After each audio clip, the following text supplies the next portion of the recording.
नमस्कार, मैं हूं यश खुराना। स्वागत है आपका खास पेशकश में। इलाहाबाद उपचुनाव में टिकट का टेंशन। जी हां, इलाहाबाद उपचुनाव का शंखनाद हो चुका है। 30 अक्टूबर को इस सीट पर प्रत्याशियों की किस्मत ईवीएम में कैद हो जाएगी। लेकिन उससे पहले सभी खेमों में हलचल शुरू हो गई है, क्योंकि एक और किसान आंदोलन है तो वहीं दूसरी ओर इलाहाबाद में उपचुनाव। और अब टिकट की टेंशन।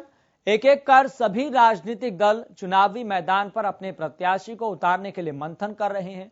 आज इलाहाबाद उपचुनाव को लेकर बीजेपी की अहम बैठक बुलाई गई है। बैठक में सिरसा जिले के पदाधिकारी, संगठन मंत्री और महामंत्री भी शामिल होंगे। बता दें कि किसान आंदोलन के मद्देनजर इस उपचुनाव को लेकर बीजेपी पूरी ताकत लगा रही है, जिसको लेकर हलके से संबंधित पदाधिकारियों से प्रदेश अध्यक्ष ओपी धनखड़ सबकी राय लेंगे, फीडबैक लेंगे। इसी बीच किसानों ने भी बीजेपी की बैठक का विरोध करने का फैसला किया है, जिसको लेकर भारी पुलिस बल की तैनाती भी कर दी गई है। और इसके लिए आपको यह भी जानना जरूरी है कि इलाहाबाद की जनता की संख्या कितनी है, उसमें से पुरुष मतदाता कितने हैं, महिला मतदाता कितने हैं, जो प्रत्याशियों की किस्मत तय करेंगे। तो फिलहाल आपको बता दें कि इलाहाबाद उपचुनाव का उनकी तारीखों का ऐलान हो चुका है और तमाम सियासी दल, राजनीतिक दल पूरी तरह से तैयार हैं, लेकिन टिकट को लेकर मंथन चल रहा है। इसी के साथ ही आप ये भी जानिए कि वहां पर कुल मतदाता की संख्या 1,85,569 है, जिसमें से पुरुष मतदाताओं की संख्या 98,930 और महिला मतदाताओं की संख्या 86,639। फिलहाल आपको बता दें कि इस मसले पर ज्यादा जानकारी के साथ मेरे सहयोगी रवि काली रमन जुड़ चुके हैं। रवि काली रमन, आपसे जानना चाहेंगे फिलहाल क्या स्थिति है, क्या बैठक की शुरुआत हो चुकी है, और बैठक की शुरुआत हो चुकी है तो इस बैठक में कौन कौन शामिल है? जी बिल्कुल यश, देखिए जिस प्रकार से जो हरियाणा बीजेपी की जो बैठक होने जा रही है, चंडीगढ़ स्थित जो बीजेपी कार्यालय है, ओम प्रकाश धनखड़ की अध्यक्षता में ये बैठक होगी। और कहीं ना कहीं जो आने वाला उपचुनाव है इलाहाबाद का, उसको लेकर जो है रणनीति तय की जाएगी। किस प्रकार से जो इलेक्शन लड़ना है, किस प्रकार की जो तमाम जो चीजें हैं वहां रहने वाली है, समीकरण भिड़ाए जाएंगे, समीकरणों को जांचा जाएगा, किस प्रकार के कौन कौन से समीकरण वहां रहने वाले हैं, उस हिसाब से जो है टिकट वितरण की जाएगी। कहीं ना कहीं जिस हल्के के जो काम बाकी हैं या फिर जो भी मुद्दे हैं, उन मुद्दों को खंगाला जाएगा। कौन कौन से मुद्दे हैं, उन किन किन मुद्दों को लेकर जो है सरकार जनता के बीच में जाया जाए और तमाम जो है वोटर्स हैं उनको साधने का प्रयास किया जाएगा। ऐसे में आज बीजेपी की जो संगठन की एक अहम बैठक है, ओम प्रकाश धनखड़ है बीजेपी अध्यक्ष, तो उनकी मौजूदगी में ये बैठक हो रही है। और कहीं ना कहीं तमाम जो मंत्री हैं, संगठन मंत्री हैं या महामंत्री हैं, बीजेपी से जुड़े लोग हैं, वो इस बैठक में आएंगे और अपने अपने जो एरिया है, अपने अपने जो गांव है, अपना अपना उनका जो डिवाइड किया हुआ क्षेत्र है, जो लगातार बीजेपी लंबे समय से वहां इलाहाबाद पे काम कर रही है, तो उनसे फीडबैक लिया जाएगा कि यहाँ की जो मेन दिक्कतें क्या है, उन दिक्कतों को सुधारने का प्रयास किया जाएगा। आने वाले जो उपचुनाव है उसमें कहीं ना कहीं उन तमाम जो दिक्कत हैं उन पर काम किया जाएगा। और ऐसे में कहीं ना कहीं बड़ी जो है बैठक, जिसको ये कहा जा सकता है कि जो समीकरण, जो जातिगत समीकरण है, वो भी जांचे जाएंगे। किस हिसाब से कौन सा जो नेता है वो वहां इलाहाबाद उपचुनाव के लिए फिट बैठता है। जी रवि, अगर बात करें, चूंकि इस बात में कोई दो राय नहीं है, इस बात में कोई दो मत नहीं कि आज की स्थिति 2019 वाली नहीं है, आज की स्थिति 2014 वाली नहीं है, किसी भी सियासी दल के लिए और किसी भी सियासी नेता के लिए। लेकिन 2019 की स्थिति से अगर आज की तुलना करें तो क्या सबसे बड़ा अंतर दिखाई दे रहा है? और इलाहाबाद में अभी फिलहाल सबसे बड़ा मुद्दा क्या है, सबसे बड़ी समस्या क्या है जिससे जनता परेशान है? जी बिल्कुल यश, देखिए मैं सबसे पहले बात मुद्दों की करता हूं। मुद्दा जो है इलाहाबाद का सबसे बड़ा है नशे का मुद्दा। उसके बाद जो आता है सिंचाई के पानी का, पीने के पानी का मुद्दा। तो ये दो मुद्दे काफी अहम माने जाते हैं। जिस प्रकार से जो पंजाब से सटा हुआ जो इलाका है, कहीं ना कहीं पंजाब की तरफ से जो नशा तस्करी है वो बढ़ती है, और कहीं ना कहीं वहां के सिरसा के आसपास के तमाम जो जो हलके हैं या फिर क्षेत्र है उसमें कहीं ना कहीं जो नशा है काफी अपने पैर पसार चुका है। ऐसे में सरकार की सबसे बड़ी चुनौती यही हो गई कि नशे को कैसे कम किया जाए, नशे से कैसे लड़ा जाए। हालांकि दूसरा मुद्दा है सिंचाई का, क्योंकि सिंचाई के पानी का पर्याप्त ना होना कहीं ना कहीं एक सिंचाई का मुद्दा भी बनता है। और उसके साथ ही नहरी पानी जो है उसमें कटौती है या कमी है, उसके साथ साथ जो है पीने के पानी की भी समस्या वहां है। तो मैं बात करूं जो 2019 और 2021 है बाई इलेक्शन होना, इसमें दोनों में तुलना की कहीं ना कहीं किसान फैक्टर कहीं ना कहीं ज्यादा अहम रहने वाला है। जो इनेलो नेता अभय सिंह चौटाला ने किसानों के समर्थन में जो है अपना इस्तीफा दिया था, और कहीं ना कहीं अब वो उसका फायदा लेने के लिए कहीं ना कहीं प्रयास करेंगे। जिस प्रकार से उन्होंने किसानों के समर्थन में जो इस्तीफा दिया था, ऐसे में देखना होगा कि किसान उनके समर्थन में कितने उतर पाते हैं। कहीं ना कहीं बीजेपी की जो मैनेजमेंट है वो काफी अच्छी बताई जाती है। मैनेजमेंट के तौर पर बीजेपी काफी अच्छे तरीके से इलेक्शन लड़ती है और उसका फायदा बीजेपी को होगा। कहीं ना कहीं मैं कांग्रेस की बात करूं, कांग्रेस लगातार सरकार को घेरते हुए आई है तमाम मुद्दों पे, महंगाई पे, पेट्रोल डीजल की बढ़ती कीमतों पे, या फिर सब्जी के जो दाम है वो कहीं ना कहीं महंगे हुए। तो तमाम ऐसे मुद्दे हैं कांग्रेस के पास भी जिनको लेकर सरकार को घेरती थी। तो तमाम मुद्दों को लेकर जो है कांग्रेस मैदान में उतरेगी। इनेलो किसान समर्थन के लिए जो है उसमें उतारे, और बीजेपी जो है तमाम दोनों जो पार्टियां हैं, विपक्षी जो दल हैं, उनको भेदने का प्रयास करेगी। ऐसे में 2019 और 2021 की जो तस्वीर है बाई इलेक्शन की वो बहुत डिफरेंट है।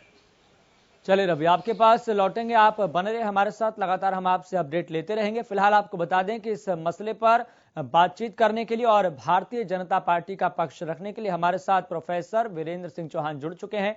प्रोफेसर साहब, आपका बहुत बहुत स्वागत है सबसे पहले हरियाणा न्यूज पर। जी धन्यवाद। वीरेंद्र जी, सबसे पहला सवाल यहां पर यह है कि बीजेपी के लिए इलाहाबाद का उपचुनाव कितनी बड़ी अग्नि परीक्षा आप मानते हैं?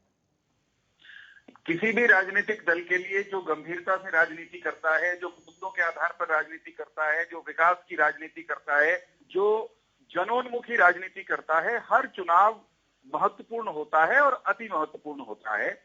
भारतीय जनता पार्टी पंचायत के चुनाव से लेकर के जहां हम सिंबल पर नहीं लड़ते वहां भी, और देश की सबसे बड़ी पंचायत लोकसभा, वहां तक के जो भी चुनाव होते हैं, हमारा कार्यकर्ता जहां लड़ता है वहां पूरी तन्मयता के साथ, पूरी ताकत के साथ, पूरी तैयारी के साथ लड़ता है, पूरे मनोयोग से लड़ता है। इसलिए ऐलनाबाद चुनाव के विषय में भी ये बात स्पष्ट रूप से सबको जाननी चाहिए। हमारा कार्यकर्ता, हमारी पार्टी, हमारा संगठन वो पूरी ताकत के साथ इस चुनाव को लड़ेगा, और हम ऐलनाबाद की जनता का जनादेश लेकर के इंडियन नेशनल लोकदल ने जो सीट खाली की हरियाणा विधानसभा की, उस सीट पर गठबंधन के प्रत्याशी को विजयी करके वहां बिठाएंगे। लेकिन बीजेपी में कहीं ना कहीं टिकट को लेकर टेंशन दिखाई दे रही है। फीडबैक तक लिया जा रहा है कि फिलहाल वहां पर क्या स्थिति है, कितना असर है किसान आंदोलन का, चूंकि किसान आंदोलन का एक बड़ा मुद्दा है। मुझे ये समझ नहीं आता कि हमारी टेंशन उनको कैसे समझ में आती है जिनको हमारे संगठन के काम करने की शैली नहीं पता। साहब, हम टेंशन में क्यों होंगे? टेंशन में तो हमारे विरोधियों को होना चाहिए, जो पूरी तरह से इस आंदोलन के दौरान बेनकाब हुए हैं। ऐलनाबाद में हमारे सामने कौन होगा? हमारे सामने कांग्रेस होगी। वो कांग्रेस जिसके अपने केंद्रीय नेता ये पूछते घूम रहे हैं सार्वजनिक रूप से कि अध्यक्ष ही नहीं है इस पार्टी में, तो इसमें फैसले कौन ले रहा है? वो कांग्रेस हमारे सामने होगी जो ये जिसके नेताओं को ये कहते सुना गया हाल ही में कि भाई भला हो इस किसान आंदोलन का, हमारे सांस आगे, वरना हम तो खत्म हो लिए थे। तो ऐसी जो घिरी हुई कांग्रेस है और मूल्यों से घिरी हुई कांग्रेस है, हमारा सामना तो उससे होगा। हमारा सामना शायद एक प्रत्याशी इंडियन नेशनल लोकदल का भी वहां मैदान में होगा। जो भी होगा, इंडियन नेशनल लोकदल से लोग पूछेंगे ऐलनाबाद के कि भाई आपने कृषि कानूनों के खिलाफ विधानसभा छोड़ी, कृषि कानून तो वही है, आप फिर से जनादेश मांगने आ गए, तो क्या आप ऐलनाबाद के लोगों का तमाशा बनाना चाहते हैं, मजाक बनाना चाहते हैं?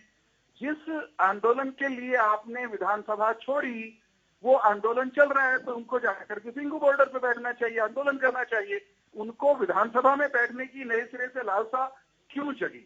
उनसे पूछा जाएगा कि हमने, ऐलनाबाद के लोग उनसे पूछेंगे कि हमने आपको 5 साल के लिए चुनकर ऐलनाबाद की आवाज हरियाणा की विधानसभा में बुलंद करने के लिए भेजा ये सवाल तो मैं इनेलो के प्रवक्ता से पूछ लूंगा, अब से कुछ देर बाद वह हमारे साथ जुड़ेंगे, पूछ लूंगा ये सवाल। जी वीरेंद्र जी। हमको मालूम है कि हम इन सवालों के साथ इन सवालों को बुलंदी से उठाते हुए जनता के बीच में जाएंगे, और हमने पिछले कार्यकाल में और इस कार्यकाल में क्षेत्र में जो काम किया है उनको मजबूती के सामने 7 लोगों के सामने रखेंगे।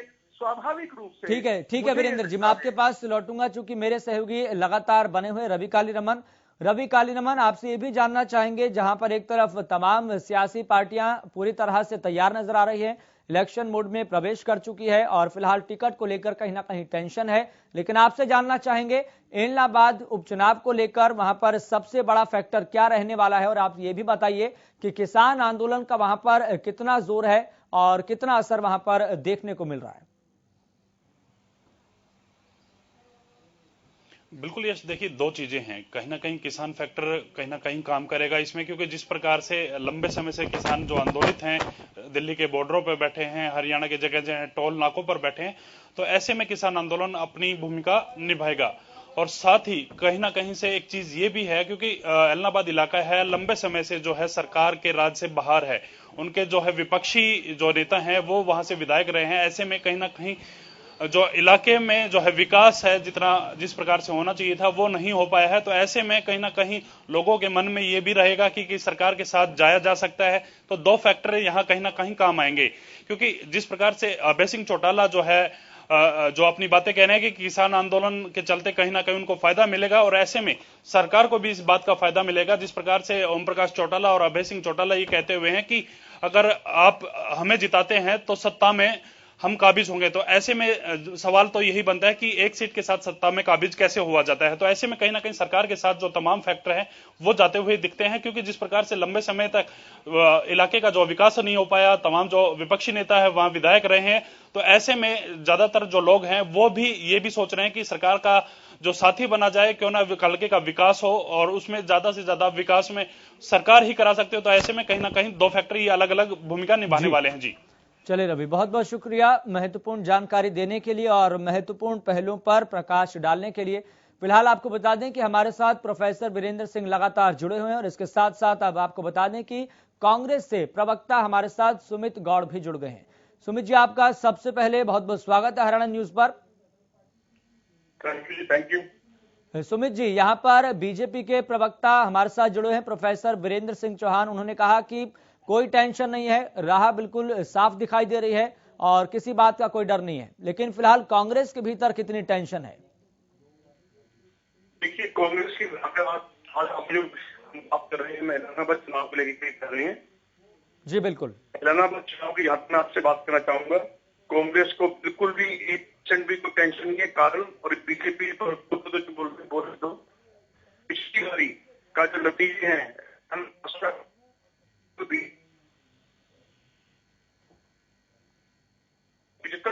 हारे के बावजूद कांग्रेस पार्टी जिसकी सीटें इनके ये लोग 10-12 बोल रहे थे, वो 31 सीटें लेके आई थी।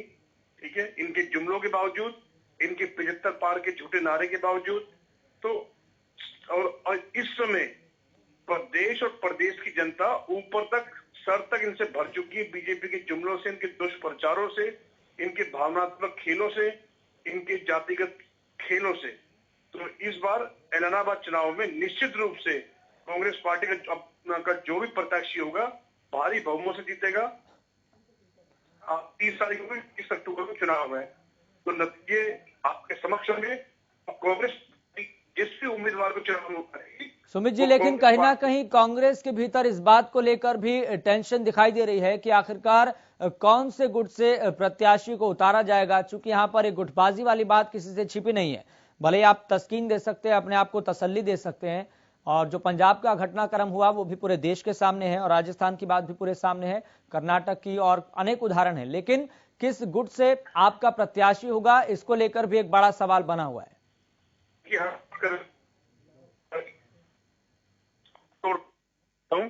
कांग्रेस में कोई गुटबंदी नहीं है, कोई गुटबाजी नहीं है, कोई गुट नहीं है। गुट ही नहीं है तो गुटबाजी कहां से होगी? हाँ, ये जरूर हो सकता है सीनियर लीडर्स का विचारों का मतभेद वो हर पार्टी में होता है। सभी को अपने अपने विचार अपनी बात रहने का, प्रेजेंट करने का हक है। उसको लिए हम डिनाई नहीं करते। वो तो हर पार्टी में मिलेगा आपको विचारों का मतभेद। उसके अलावा कांग्रेस पार्टी एक के सभी नेता एक बैनर तले, एक छत के तले उम्मीदवार का चयन करेंगे और उम्मीदवार निश्चित रूप से जीतेगा। लेकिन आपको लग रहा है कि किसानों का समर्थन करने से और कृषि कानूनों का विरोध करने से वहां पर कोई आपको फायदा मिल पाएगा? चूंकि समीकरण फिलहाल वहां पर बिगड़ते हुए दिखाई दे रहे हैं। और एक और फैक्टर यहां पर यह है, सन 2000 से लेकर अब तक वह इनेलो का गढ़ रहा है, तो इनेलो के गढ़ में सेंधमारी करना क्या कांग्रेस के लिए आसान रहेगा? यही सवाल मैं प्रोफेसर वीरेंद्र सिंह चौहान से पूछूंगा। लेकिन सबसे पहले कांग्रेस के उम्मीदवार ने ही इनको टक्कर दी थी। प्रोफेसर साहब को पता है, हमारे बीजेपी के प्रवक्ता हैं। और दूसरी बात, एक बात और कह देना चाहता हूं, निश्चित रूप से कांग्रेस का जो भी उम्मीदवार होगा वो क्यों जीतेगा और किसानों का क्यों होगा, इसके पीछे भी कारण है। इस देश में और में किसानों के लिए जो कांग्रेस पार्टी का, उनके नेताओं का जो बलिदान है, भुलाया नहीं जा सकता। और अभी हम हाल ही के घटनाक्रम की बात भी कर लें तो कांग्रेस पार्टी किसानों के लिए एक एमएलए शिप तो छोड़िए, वो तो सीएम शिप तक को भी बदलने के लिए बदल दिया। पूरी प्रदेश की सरकार तक को इन किसानों के लिए, एक प्रदेश से छोड़ो 10 प्रदेश ताक पर रख देंगे। लेकिन किसान हमारे लिए, कांग्रेस पार्टी के लिए, कांग्रेस पार्टी के नेताओं के लिए किसान सर्वोपरि हैं और अब भी रहे। लेकिन सुमित जी, जनता बिल्कुल साफ तौर पर देख रही है। आपको लग रहा है कि जिस तरीके से अगर पहले का घटनाक्रम देखे तो कृषि कानूनों के खिलाफ और सरकार के खिलाफ अविश्वास प्रस्ताव लाया गया था और इसको कहीं ना कहीं एक पॉलिटिकल स्टंट के तौर पर देखा जा रहा था कि आखिरकार इसका मतलब क्या है, इसके मायने क्या है, आखिर अविश्वास प्रस्ताव क्यों लाया गया था? तो ऐसे में पहले की स्थिति में और आज की स्थिति में जमीन आसमान का अंतर है। और इस बात में भी कोई दोहराई नहीं है कि आज 2019 वाली स्थिति नहीं है, आज 2014 वाली स्थिति नहीं है।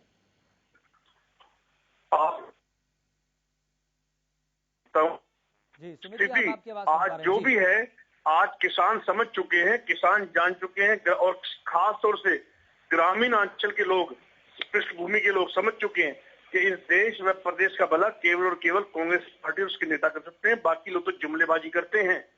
तो घोषणाओं पे क्रियान्वित करना ये केवल कांग्रेस पार्टी को आता है। घोषणाओं को आमली जामा पहनाना केवल कांग्रेस पार्टी को आता है। किसान आज समझ चुके हैं, जाग चुका है। चलिए, वीरेंद्र चौहान भी हमारे साथ जुड़ गए हैं। वीरेंद्र चौहान जी, वो कह रहे हैं कि कोई डर नहीं है, किसी बात का डर नहीं है, क्योंकि बीजेपी की नीतियों को और बीजेपी की नीयत को पूरी तरह से किसान और तमाम वर्ग जान चुके हैं। किसी बात का डर नहीं है, क्योंकि पिछली बार भी कड़ा मुकाबला कांग्रेस का ही था। देखिए, इनका ये कहना तो सही हो सकता है कि इनको कोई डर नहीं है। उसकी वजह ये है कि इनके पास वहां खोने पाने के लिए कुछ नहीं है, तो इनको क्या डर होगा।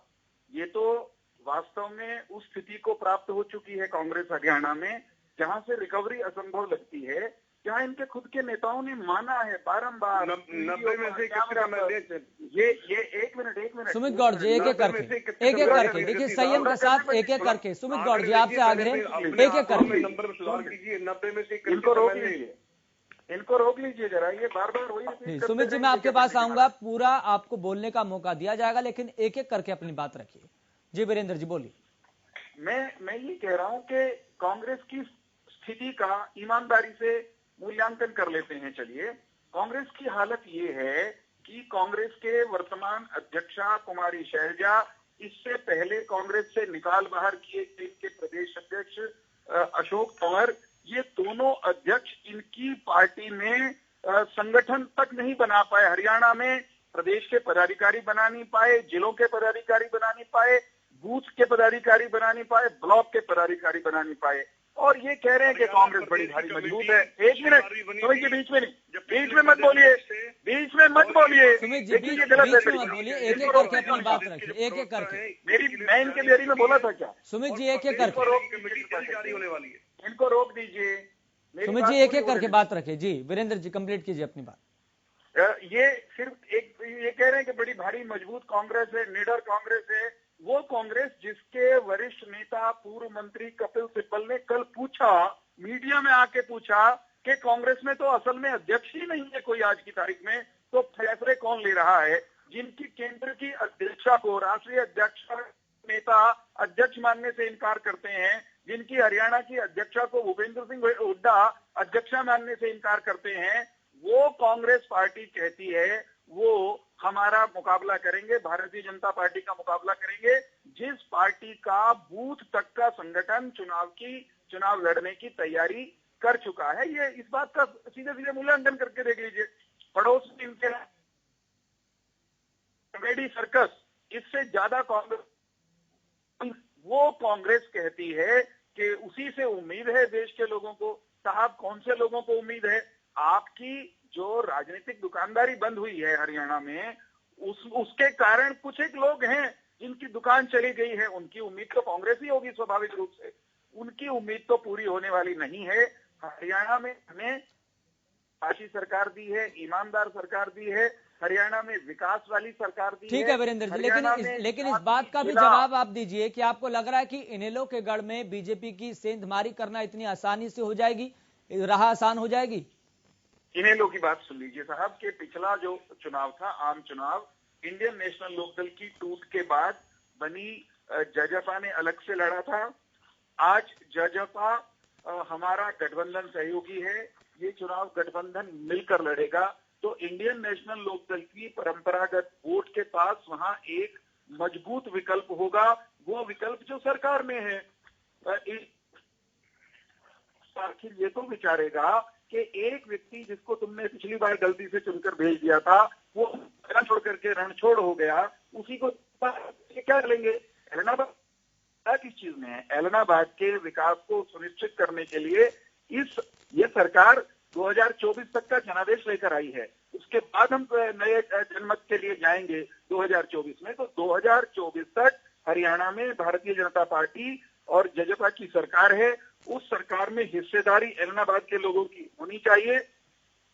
सबका विकास, उसकी गाड़ी वो सरपट पटरी पर दौड़े। लेकिन वीरेंद्र जी, क्या बीजेपी को किसानों का डर नहीं है क्या? किसानों का डर नहीं है? किसान लगातार आंदोलनरत हैं, धरनारत हैं, अपना आक्रोश जाहिर कर रहे हैं।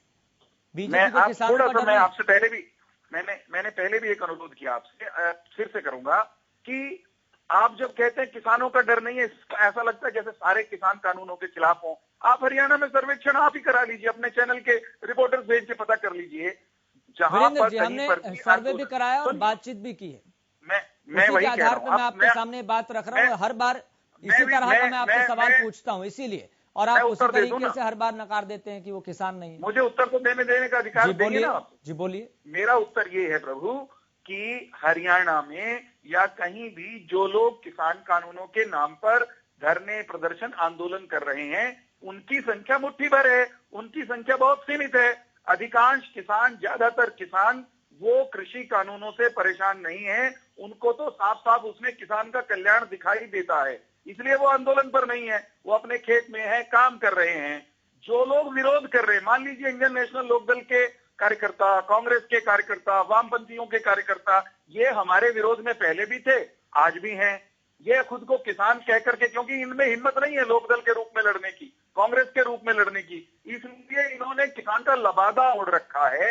वास्तव में बहुसंख्यक किसान, अधिकांश किसान कृषि कानूनों के खिलाफ नहीं है, कृषि कानूनों के पक्षधर हैं, क्योंकि ये कानून अंततः किसान की भलाई के लिए बनाए गए हैं। तो किसान हमारे विरोध में नहीं है। कुछ राजनीतिक किसान हमारे विरोध में हो सकते हैं, उनको हमने पहले भी हराया, आगे भी हराएंगे। जो किसान के खिलाफ खड़ा है, चाहे वो खुद को किसान कहता हो, हम उसको परास्त करेंगे प्रजातांत्रिक तरीके से। ठीक है सुमित गौड़ जी, जवाब दीजिए। खिलाफ खड़े लोगों से हमारी लड़ाई है। ठीक है सुमित गौड़ जी, जवाब दीजिए। इनकी बातों का या क्यों जुमलों का झूठ का जवाब टर्न बाय टर्न देना होगा। पहली बात पे आता हूं, इन्होंने कहा हरियाणा की कमेटी नहीं बनी, तो इनको बता देना चाहता हूं, इनकी यादाश्त को दुरुस्त कर देना चाहता हूं, इनके आंकड़े को ठीक कर देना चाहता हूं। जब पिछले अध्यक्ष थे तब पूरे हरियाणा की प्रदेशी कमेटी जारी हुई थी और प्रवक्ताओं जारी हुई थी। अब नई अध्यक्ष बनी है, अभी हाल ही में बनी है, उसके बाद कोविड आ गया था। देखिए वीरेंद्र जी बीच में नहीं, वीरेंद्र जी बीच में नहीं, जारी हुई है वीरेंद्र जी बीच में नहीं। देखिए अगर आप सामने वाले से ये अपील करते हैं और ये उम्मीद रखते हैं कि कोई आपके वक्तव्य के बीच में ना बोले, तो सामने वाला भी आपसे ये अपील करेगा। ये इन्होंने तो किसानों को भी आज फिर एक बार फिर से किसानों को चैलेंज कर दिया। ये किसान मुट्ठी भर नहीं है, ये किसान इनकी गिनती कम मत आंको। बहुत से किसान, जब अभी तो बहुत से किसान ऐसे जो किसी कारणवश अभी फिलहाल अपने घरों पे गए हुए हैं, इस पारिवारिक उलझनों को काम निपटा रहे हैं। यही वो किसान थे जिनको जब आपने देखा तो पूरा दिल्ली जाम था, तो इन किसानों को बार बार चौंकाइए मत, चैलेंज मत कीजिए, इनकी ताकत को ललकारिए। समय जब जब आएगा, जब जब इनकी कोई मूवमेंट होगी, किसान फिर एक होंगे और कांग्रेस उनके साथ खड़ी रहेगी और आगे भी खड़ी रही है। तो मैं कह देना चाहता हूँ कि कांग्रेस में हमें तो किसान दिखाई दे रहे हैं, हमें तो एक किसान हमारे लिए इतने भी काफी है। हमें नंबर गेम नहीं खेलना, हमें केवल कांग्रेस पार्टी को, हमारे नेताओं को केवल और केवल इनके किसानों की मांग को हमने उठाना है और इनकी मांग को हमने पूरा करवाना है, ये हमारा ध्येय है। और ऐलानाबाद चुनाव निश्चित रूप से 30 दिन बाद आंकड़े आ जाएंगे। निश्चित रूप से ऐलानाबाद चुनाव कांग्रेस पार्टी, वहां की जनता कांग्रेस पार्टी की जिम्मेदारी, बीजेपी तो रेस में ही नहीं है। इसके जो नतीजे आएंगे, चौंकाने वाले नतीजे आएंगे। आपने पिछली बार का भी चुनाव देखा होगा कि आप बीजेपी ने कहां स्टैंड किया था, और अगर इनका 75 पार का झूठ का नारा, अफवाहों का बाजार नहीं चला होता तो इनकी सरकार भी नहीं बनती। जो बैसाखी की सरकार है, जो जेजेपी नाम की बैसाखी जिस सरकार ने पकड़ी हुई है, ये तो तब इतना तो तब मचल रहे हैं, तब उछल रहे हैं, तब गिर रहे हैं जब इनकी खुद की सरकार, बैसाखी वाली सरकार है। कार्यक्रम को समाप्त करने का वक्त है। बहुत बहुत शुक्रिया जुड़ने के लिए। वीरेंद्र जी, आपका भी बहुत बहुत शुक्रिया जुड़ने के लिए और भारतीय जनता पार्टी का पक्ष रखने के लिए। तो फिलहाल आपको बता दें कि परिस्थितियां पूरी तरह से सियासी तौर पर बदली हुई नजर आ रही है। यहां तक कि परिस्थितियां आज वैसी नहीं है जैसी 2019 में थी, परिस्थितियां वैसी नहीं है जैसे 2014 में थी। आज परिस्थितियां पूरी तरह से बदली हुई है। लेकिन फिलहाल आपको बता दें, एलनाबाद उपचुनाव में टिकट को लेकर हर सियासी दल में टेंशन है। फिलहाल मुझे दीजिए इजाजत, देखते रहिए हरियाणा न्यूज।